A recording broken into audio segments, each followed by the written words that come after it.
Vamos a empezar en unos minutos.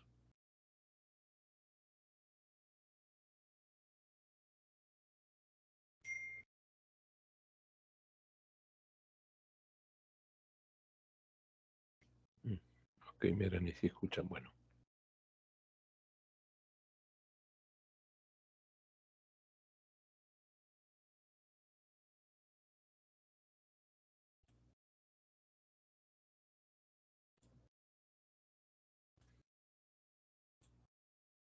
Bueno, estamos en la clase 28.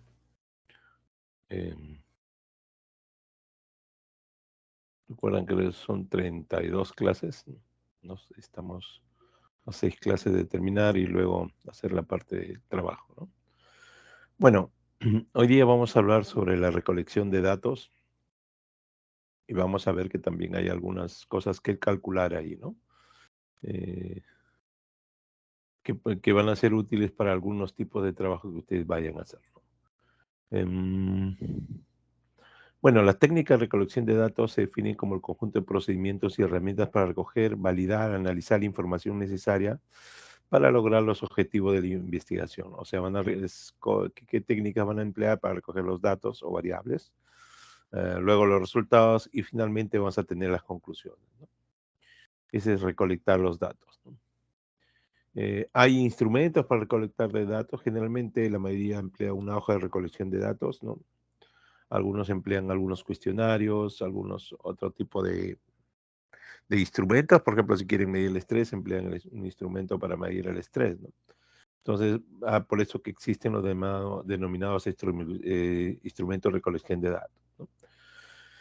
Existen múltiples y diferentes instrumentos. A veces algún instrumento se mide de manera directa. Por ejemplo, el efignomanómetro, vamos a medir la presión arterial. Una prueba de laboratorio mide el nivel de hemoglobina, glucosa, ¿no?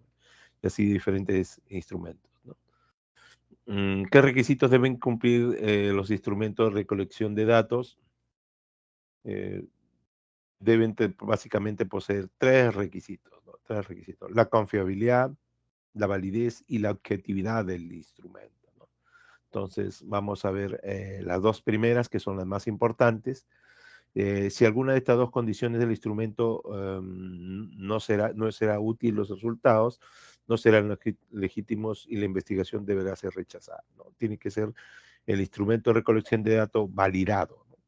Por ejemplo, si es un instrumento de medir la presión arterial, tienen que ser un esfigmomanómetro de buena calidad. Y eso hay que mencionarlo, ¿no?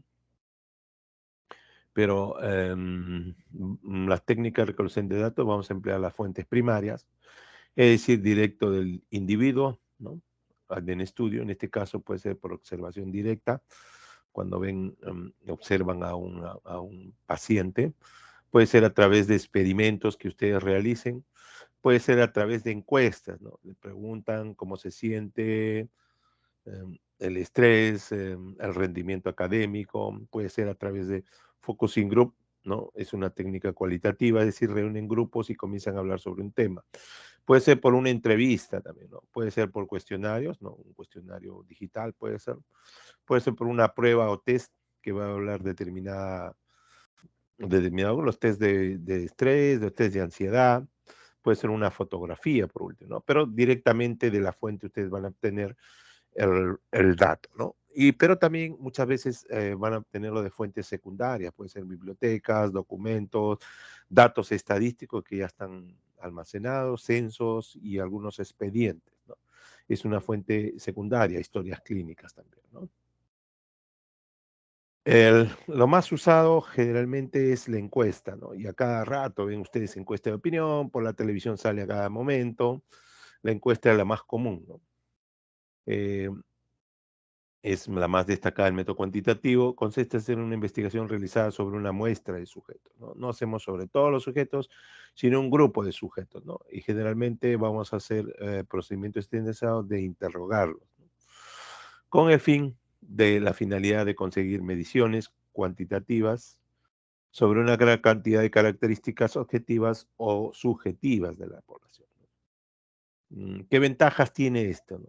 Es una técnica que mayormente se utiliza para cualquier tipo de población, ¿no? Inclusive quechua hablante, hacemos una encuesta en ese idioma.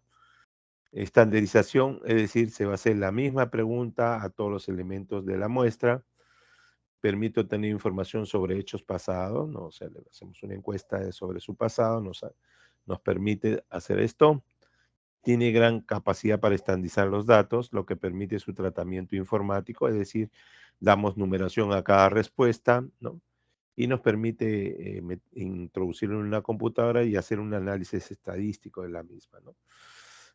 Se hace rápido, en poco tiempo y puede reunir gran cantidad de información, ¿no?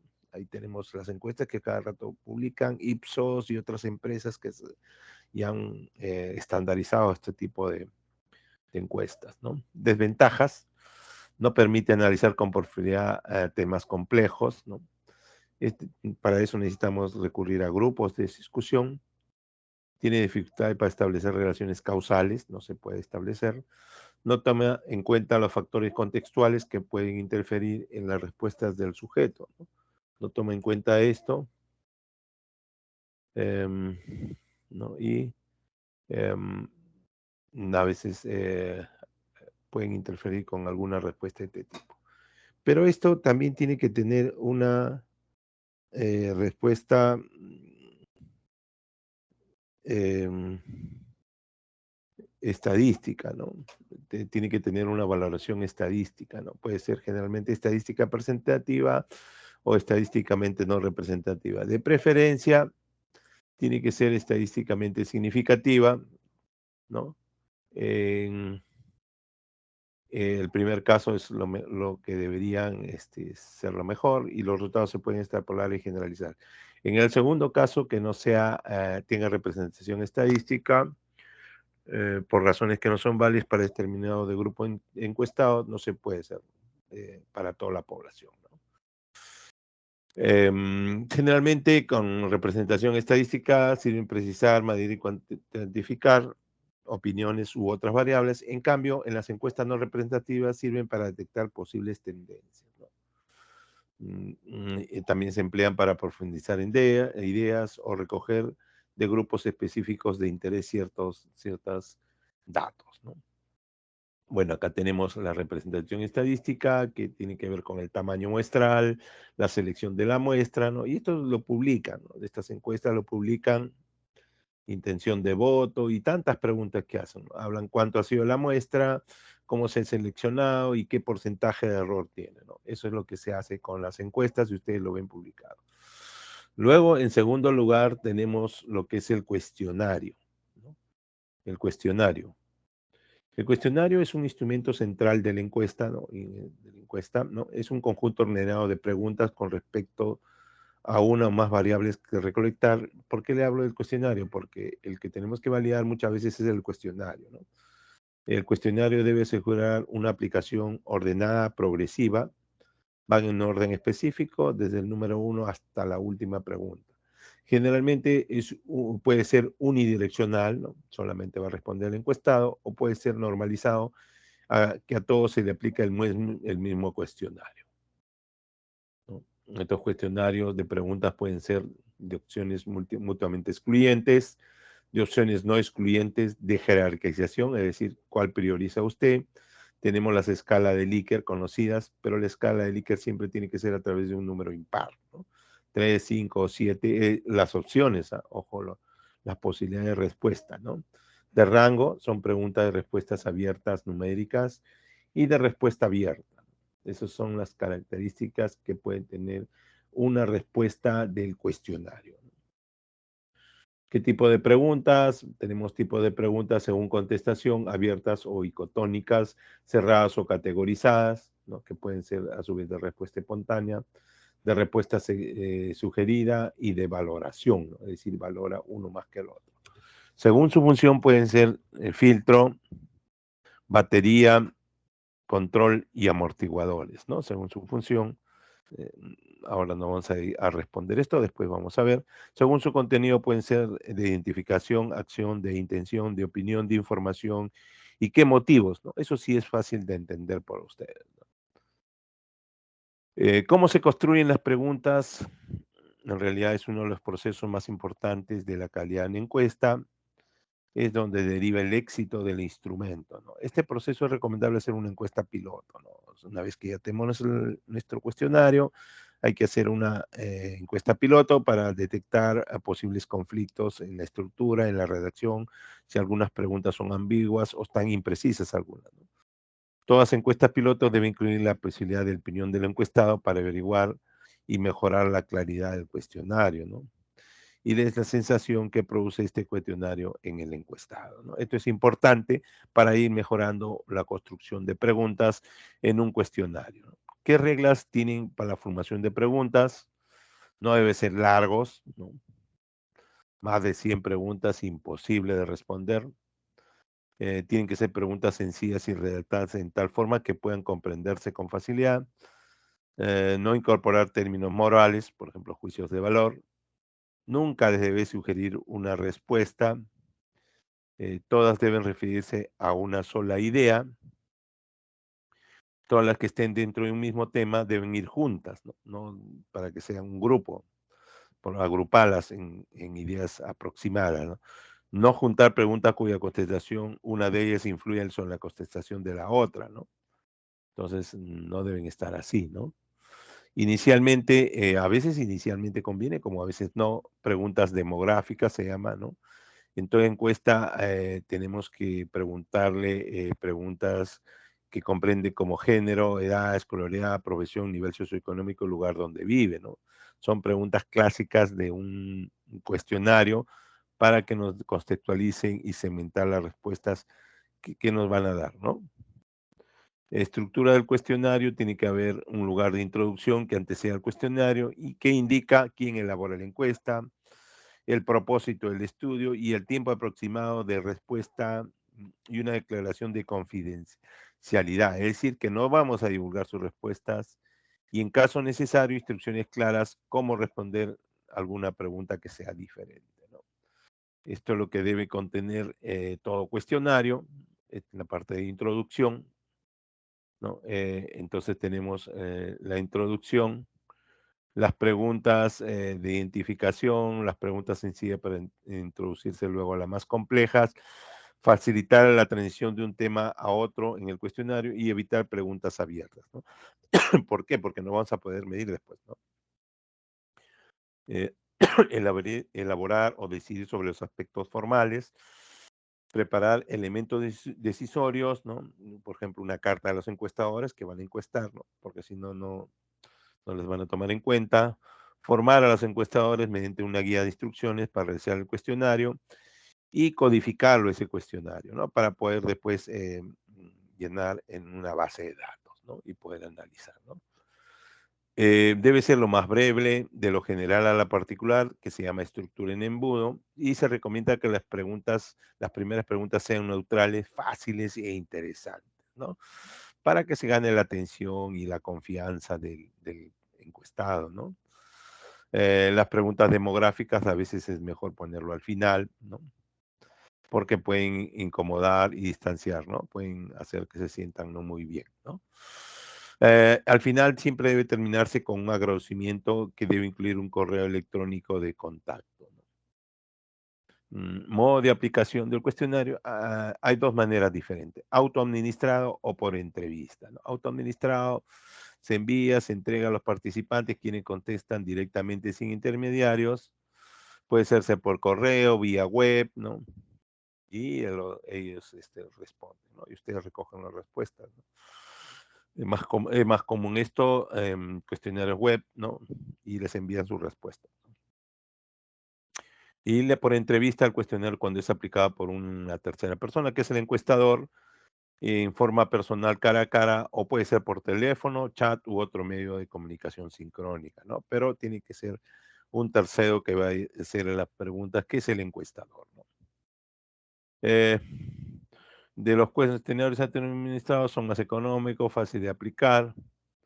Las personas normalmente responden con más tranquilidad y reflexión, pero la tasa de respuesta es generalmente baja y no existe la certeza sobre quién realmente respondió esa encuesta. Puede ser que le responda a su hijo, su primo, ¿no? Y a veces no lo respondió la misma persona que se llamó con esa encuesta, ¿no? En cambio, los cuestionarios por entrevista tienen alta tasa de respuesta, existe control sobre quién y cómo da la respuesta, permite realizar encuestas con preguntas dificultosas, pero son más costosas, ya que se requiere preparar a estos encuestadores, ¿no? Bueno, si finalmente utilizamos encuestadores, debe ser neutral, no expresar aprobación o desaprobación de la respuesta, mantenerse tranquilo ante la confusión de los participantes encuestados, mantener el ritmo e interés del encuestado en el cuestionario, dar explicaciones mínimas pero suficientes. No puede ser discriminatorio, debe mantenerse estándar en lo posible con todos, debe cuidar su presentación personal, es decir, tiene que estar bien presentable y el lenguaje verbal tiene que estar a la altura del encuestado, ¿no? Debe escuchar, no interrumpir o afanar al encuestado. Luego, viendo esto del cuestionario ya y la entrevista, que es el método más común, vamos a ver el tema de la validez y confiabilidad de los instrumentos de recolección de datos, ¿no?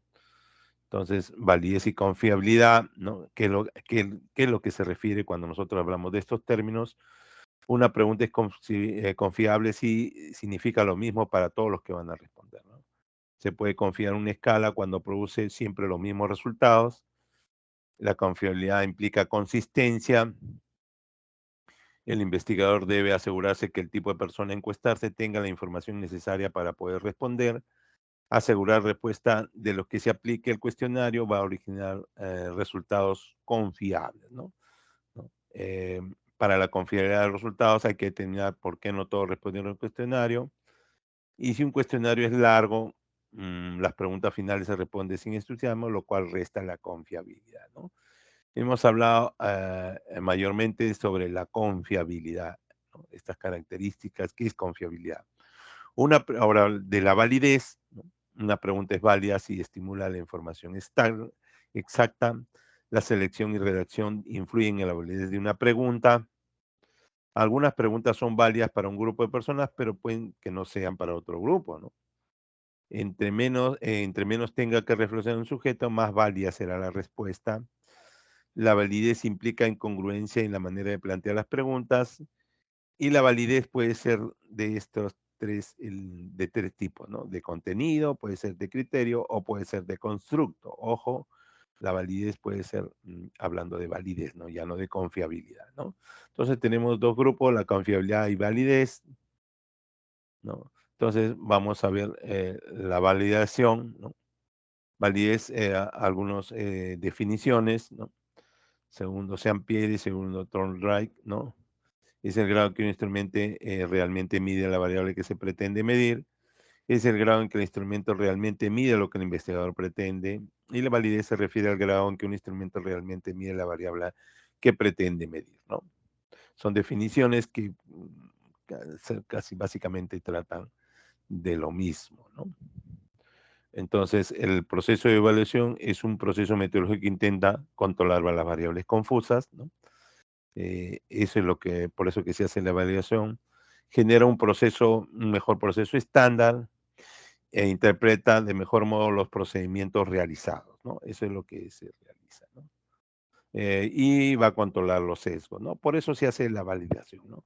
Para eso vamos a tener la validez total, que incluye de contenido, de criterio y de constructo, ¿no? Que eran los tres tipos de validez: de contenido, criterio y de constructo. Y no, esto no va a dar la validez total, ¿no? Confiable es para decir que validez de contenido, ¿no? Validez de criterio y validez de conducto. Miren, la validez total es la sumatoria de estas dos validez, de estas tres tipos de validez, y no va a dar la validez total, ¿no? La validez de contenido, por ejemplo, representa el concepto medido. Si es el instrumento presenta el concepto medido. En cuanto a la validez de criterio, se puede establecer comparando con un criterio externo, y la validez de constructo es como una medición, se relaciona con otras de acuerdo a una teoría hipótesis que concierne a los conceptos que se están midiendo, ¿no? Básicamente eso es cierta diferencia, pero vamos a ir revisando cada uno. Validez de contenido, ¿no? Se refiere al grado en que un instrumento refleja un dominio específico del contenido de lo que se mide, es el grado de la medición que representa el concepto medido, es conceptual, ¿no? El instrumento debe representar a todos los ítems de dominio del contenido de las variables que se van a medir, ¿no? Más o menos es esto, ¿no? ¿Cómo se determina la validez de contenido? Mediante el instrumento de juicios de expertos, ¿no? Bueno, muchos van a ir conociendo que tienen que aplicar este juicio de expertos, ¿no? Es decir, el instrumento que ustedes miden lo van a hacer por personas que conocen el tema, van a pedir su opinión, ¿no? Eso se denomina juicio de expertos, ¿no? En cuanto a la validez de criterio, es la validez que se establece en la medición comparándolo con un criterio externo. El criterio estándar es que se cubre la validez del instrumento entre el resultado del instrumento de la medición que se relaciona al criterio, la validez del criterio será mayor, ¿no? En cuanto al criterio, tenemos que establece la validez de un instrumento de medición comparándolo con algún criterio externo, ¿no? Que entre más se relacione el resultado del instrumento con el criterio, mayor será su validez. Ese lo vas a comparar con un criterio externo, ¿no? Que va a ser patrón para que vea que el criterio es similar, ¿no? Entonces tenemos dos tipos en este caso, la validez concurrente, si el criterio se fija en el presente, y validez predictiva si el criterio se fija en el futuro, ¿no? Validez de constructo finalmente, ¿no? ¿Qué significa? Es una variable medida que tiene lugar dentro de una teoría o un esquema teórico, ¿no? Esto fue definido por Luis Oliver ya en el 2001, ¿no? Y en realidad esta validez de constructo es posiblemente lo más importante, sobre todo de la perspectiva científica, y se refiere al grado en que la medición se relaciona consistentemente con otras mediciones de acuerdo con hipótesis derivadas teóricamente, ¿no? Y que concierten a los conceptos que están siendo medidos, ¿no? A eso se refiere la validez de constructo. Tiene tres etapas, ¿no? De la validez de constructo, una relación teórica entre conceptos y marco teórico. La segunda etapa se relacionan ambos conceptos y luego se analizan. Y finalmente la tercera etapa que es la interpretación de la evidencia empírica, ¿no? Ahí están las tres etapas, ¿no? Relación teórica, correlación de conceptos y interpretación de la evidencia empírica, ¿no? ¿Qué nos dice la evidencia empírica, no? El proceso está vinculado con una teoría, no es posible llevar a cabo una evaluación a menos que exista un marco teórico que soporte a la variable con relación a las otras variables, ¿no? Eso es. ¿Qué factores afectan la confiabilidad y la validez? Tenemos estos factores, ¿no? Que van a afectar la confiabilidad, la improvisación, ¿no? No debemos improvisar con algunos instrumentos no contextualizados, ¿no? Instrumento inadecuado a personas a las que se aplica y en qué condiciones se aplica este instrumento, ¿no? La improvisación, la utilización de instrumentos desarrollados en el extranjero, el, cuando el instrumento no es empático, un lenguaje no adecuado, cuando es un instrumento que es largo y tedioso y algunos aspectos mecánicos, si, en un ejemplo, en un instrumento escrito que no se lean bien las instrucciones, ¿no? Entonces, eso es bastante importante, ¿no? Estos elementos van a afectar la validez y confiabilidad, ¿no? ¿Cómo se calcula validez, no? Validez de contenidos, que ya hemos mencionado con el juicio de expertos, ¿no? Validez de criterio, ¿no? Que un criterio para tener el coeficiente de validez de constructo, y vamos a ver en lo que se denomina análisis de factores, sólidos conocimientos de estadístico, programas apropiados en computadoras no van a permitir validar la validez, ¿no? Entonces, veamos la confiabilidad, ¿no? Hemos visto, ahora veamos netamente la confiabilidad, se refiere al grado en que su aplicación repetida al mismo sujeto u objeto producen iguales resultados, ¿no? Por ejemplo, ¿no? Miren, este instrumento sin confiabilidad, leemos a primera aplicación, segunda aplicación, tercera aplicación, y vamos a ver que hay bastante variación entre primera, segunda y tercera aplicación, ¿no? Entonces, por lo tanto, no hay confiabilidad de este instrumento, ¿no? ¿Qué tipos de confiabilidad tenemos en relación con el calificador en el curso del tiempo y en relación al contenido de la prueba, ¿no? Esos son los tipos de confiabilidad Y anteriormente habíamos hablado de la validez y ahora estamos hablando de la confiabilidad, ¿no? En relación con el calificador, dos expertos califican los resultados obtenidos por un grupo, luego se calcula el coeficiente de correlación, que es el producto momento, generalmente utiliza el coeficiente de Pearson, ¿no? Eh, y eso es lo que mide. En el curso del tiempo hay una inestabilidad temporal de la medición. El investigador obtiene valores diferentes al aplicar el mismo instrumento a la misma unidad, pero en ocasiones diferentes, ¿no?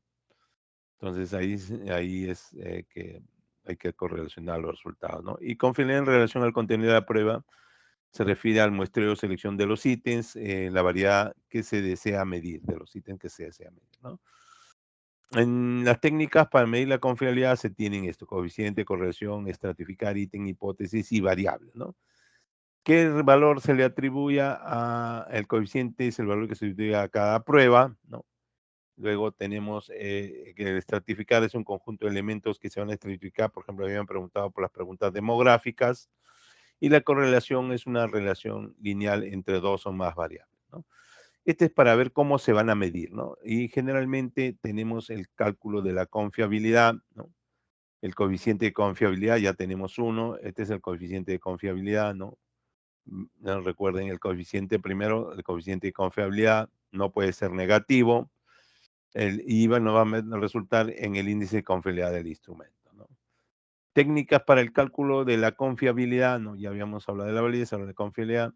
Tenemos estos elementos, ¿no? Tenemos estos 5 elementos: el test de retest o medida de estabilidad, el test paralelo o método de formas alternativas, división por mitades o mitades partidas, el coeficiente alfa de Compton y el coeficiente de Kuder-Richardson, ¿no? 20, ¿no? Vamos a ver cada uno de estos. Primero, la medida de estabilidad o confiabilidad por test, retest, ¿no? Es un mismo instrumento aplicado 2 o más veces a un mismo grupo de personas después de un tiempo. Si la correlación entre los dos resultados en diferentes aplicaciones es altamente positivo, es decir, está correlacionado, consideramos que el instrumento es confiable, ¿no? Y el valor que utilizamos es el coeficiente de correlación de Pearson, ¿no? Técnica de RTS y medida, ¿no? Al mismo instrumento 2 veces, hay que calcular la confiabilidad antes, ¿no? Del instrumento, y cuando es el coeficiente altamente un instrumento confiable. ¿Qué limitaciones tienen en el periodo de tiempo corto o largo? Las mediciones pueden confundir y la interpretación del coeficiente de confiabilidad mediante esta técnica puede fallar, ¿no? Método de forma alternativa o paralela, ¿no? Es un procedimiento que analiza dos versiones equivalentes de instrumentos, ¿no? Son equivalentes, ¿no? Son similares en contenido, instrucciones, duración y otras características, y estas versiones son administradas a un mismo grupo, ¿no? Estos dos, ¿no? Dentro de un tiempo bien corto, ese instrumento es confiable si la correlación entre los resultados de amplias administraciones es significativamente positiva, ¿no? Pueden variar poco, a pesar de que son paralelas, ¿no? Pueden variar poco estos dos instrumentos o alternativas, ¿no? Y se mide por el coeficiente de confiabilidad, ¿no? También la fórmula de correlación de Pearson, ¿no? Paralela, ¿no? Son test paralelos que tratan de medir lo mismo. Efecto del primer instrumento sobre el puntaje del segundo, implica un doble trabajo en la construcción del instrumento y es confiable si entre los resultados la correlación es positiva, ¿no? El tercer método es recuerden que eran 5, método de mitades partidas, ¿no?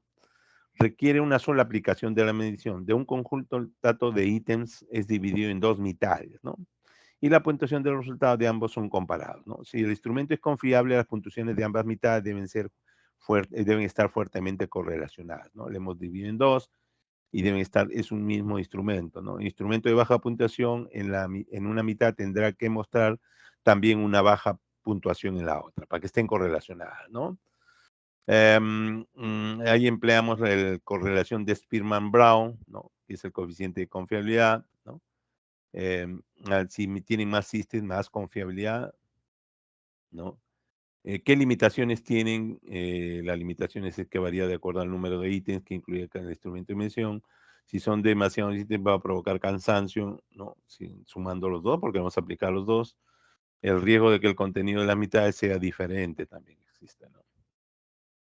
Y como tercer elemento tenemos el Combridge, ¿no? El Combridge, ¿no? Cuarto ya sería, ¿no? El alfa de Combridge es bastante conocido y también se calcula con el programa SPSS.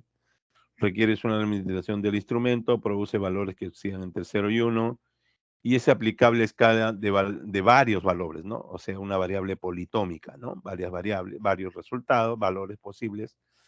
Y nos da, estos son los valores que nos puede dar esta escala de valores. De -1 a 0 no es confiable, de 0.0 con baja confiabilidad, 0.5 a 75 moderada y 0.9 a 1 alta confiabilidad, ¿no? Miren cómo se divide este test de alfa de Combridge. Y esta es la fórmula, ¿no? Esta es la fórmula de alfa de Combridge, ¿no? El programa SPSS se lo saca directamente, también hay otros programas que calculan, ¿no? Tenemos K el número de ítems, S la varianza entre los ítems, S la varianza de la prueba total, ¿no? Luego tenemos el coeficiente KR20, ¿no? El técnica de Coué-Richardson, el coeficiente KR20. También es una sola aplicación y generalmente se usa para variables dicotómicas que tienen dos valores, ¿no? Y puede estar en cero, correcto o incorrecto, presente, ausente, o a favor, en contra, ¿no? Para eso se aplica. No politómicas como el alfa de Combridge, ¿no? ¿Qué técnica de confiabilidad según el instrumento a aplicar? Tenemos cuestionarios, tenemos test, escalas, ¿no? Y tenemos pruebas de conocimiento, ¿no? Todos estos vamos a aplicar test, retest y paralelos, ¿no? Acá también tenemos lo mismo, no se aplica velocidad, ¿no? Técnicas para aplicar la confiabilidad, tenemos el alfa de Combridge, ¿no? Para escalas, y Q de Richardson para las pruebas de conocimiento, ¿no? Ojo, este es el esquema donde hay factores que pueden nosotros emplear instrumentos extranjeros, por eso es que se requiere una validez, ¿no? Cuando ustedes copian, por ejemplo, un instrumento de calidad del extranjero, requieren validez para el país, ¿no? Y también si lo hacen, buscan cualquier test y ese es improvisar, ¿no? Si no es simpático el cuestionario que han hecho o cualquiera de estas preguntas, le pueden afectar sexo, la memoria, no tienen buena memoria, la ocupación, la edad, motivación para responder, el nivel de conocimientos y qué capacidad de respuestas tienen, ¿no? En condiciones en que se aplican, si es ambiente de mucho ruido, está frío o el cuestionario es muy largo, también va a afectar la viabilidad, ¿no? ¿Cómo saber si un instrumento es confiable y válido? Tenemos que calcular el coeficiente de validez, el coeficiente de confiabilidad y que tenga el mínimo grado de error, ¿no? Eso es lo que se requiere. Luego hablemos un poco del juicio de expertos que les había mencionado, ¿no? El juicio de expertos en realidad se entiende o se define como un experto a un individuo o a un grupo de personas u organizaciones capaces de ofrecer valoraciones conclusivas de un problema, ¿no? Que conozca el tema, ¿no? Por ejemplo, van a haber un juicio de expertos en metodólogo y puede haber un juicio de expertos sobre un tema. Por ejemplo, si cogen diabetes, tienen que buscar a un endocrinólogo o alguien que conozca sobre eso, ¿no? Sobre el tema que usted está, ¿no? Y tiene que tener un máximo de competencia, pues, ¿no? Entonces, ¿cómo se elabora este método? Van a elaborar el objetivo, van a seleccionar sus expertos que piensan, porque no es uno, son varios. Van a elaborar un cuestionario guía que va a responder en el juicio de experto, van a elegir qué metodología van a usar y van a ejecutar esta metodología, ¿no? Luego van a procesar ustedes esa información que han obtenido, ¿no? ¿Qué criterio para seleccionar a los expertos va a ser estos criterios, ¿no? Que tengan buena competitividad, que estén dispuestos a participar en el proceso de validación de su instrumento, que tengan capacidad de análisis, que tengan capacidad de criticarse ellos mismos y efectividad en su actividad profesional, ¿no? Si son un endocrinólogo, tienen que ser un endocrinólogo de prestigio, no van a escoger un endocrinólogo mediocre, ¿no?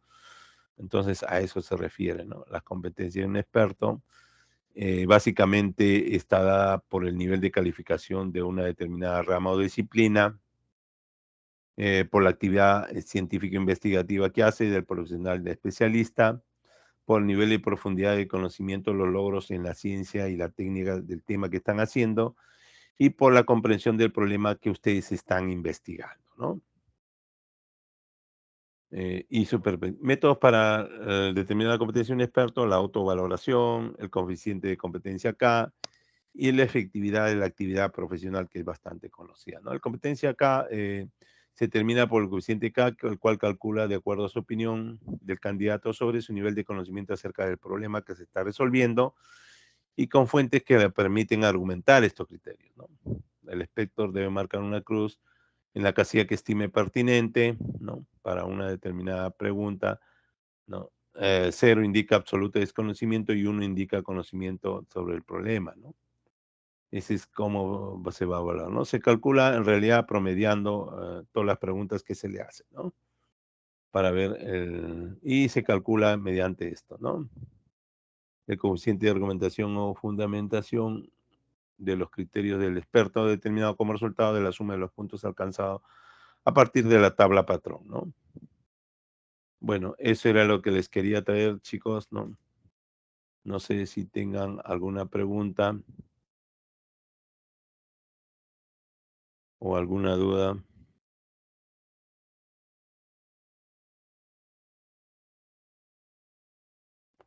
Igual la clase la vamos a subir.